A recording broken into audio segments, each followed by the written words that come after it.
everyone, welcome back to my channel.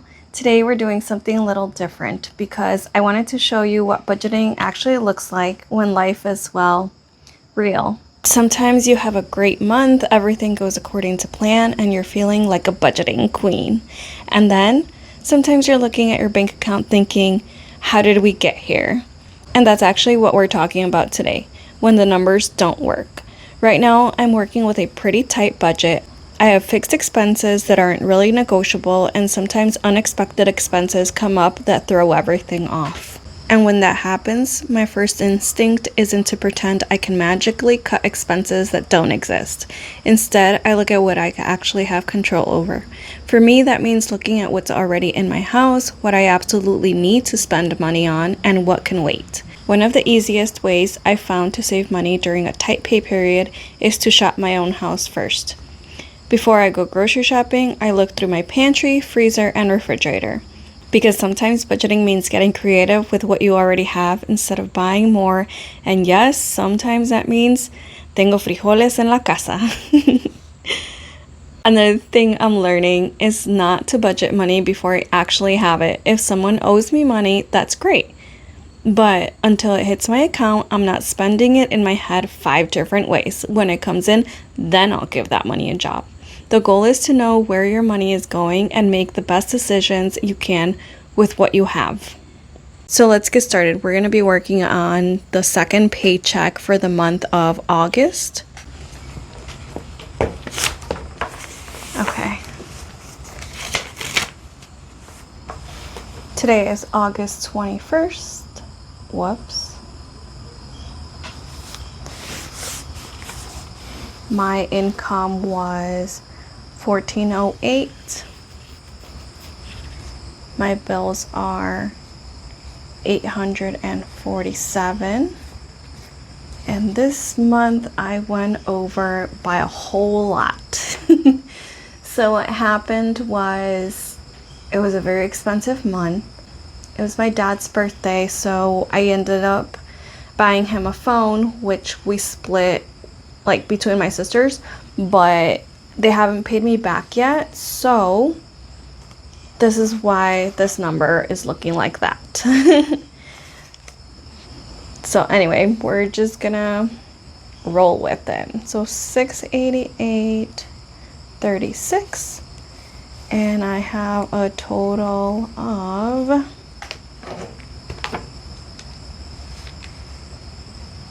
$14.08 minus $847 minus $688.36. Oops. Wait, what did I do? $14.08 minus $847 minus $688.36. $127.36. So negative $127.36. And that's why I have no money here. I don't have any of my envelopes listed on here because I don't have any money to budget. I will probably post a video of how I budget the money that my sisters owe me, because then I'll actually be able to put some in the envelopes. Let me also go over my baby expenses. So I do have more. I haven't added these up. I have $18.96 in medicine. Then I had to pay $100 for cycle number 8, which was canceled. I'll tell you in a little bit. My vitamin D was low. It was pretty shocking because it's summer. You would think that, you know, my vitamin D would be fine, but I am a homebody, so I had to buy some from Amazon, and that was $16.15. They put me on 50,000 units for 2 weeks.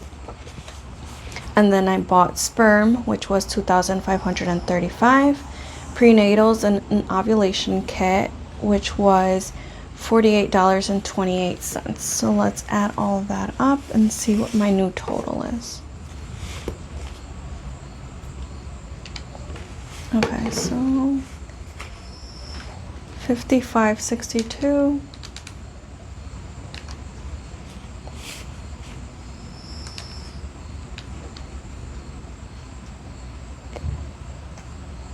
Oh no, 0.96. 100, 16.15,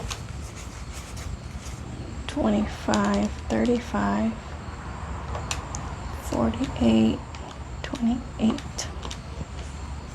All right, so my new total is 8,280 with 39 cents. So this cycle I actually canceled because I felt like, I don't know, I could be wrong, but they had me on 2 different medications to try to help my body grow more follicles, and I only had 1 follicle in my left. As you can see, sperm is pretty expensive, and I didn't feel comfortable using the sperm on only 1 follicle. So I'm gonna be taking off the rest of August, and I'm gonna also be taking off September because we're gonna be going to Myrtle Beach, and they're also gonna be testing for inflammation during that month.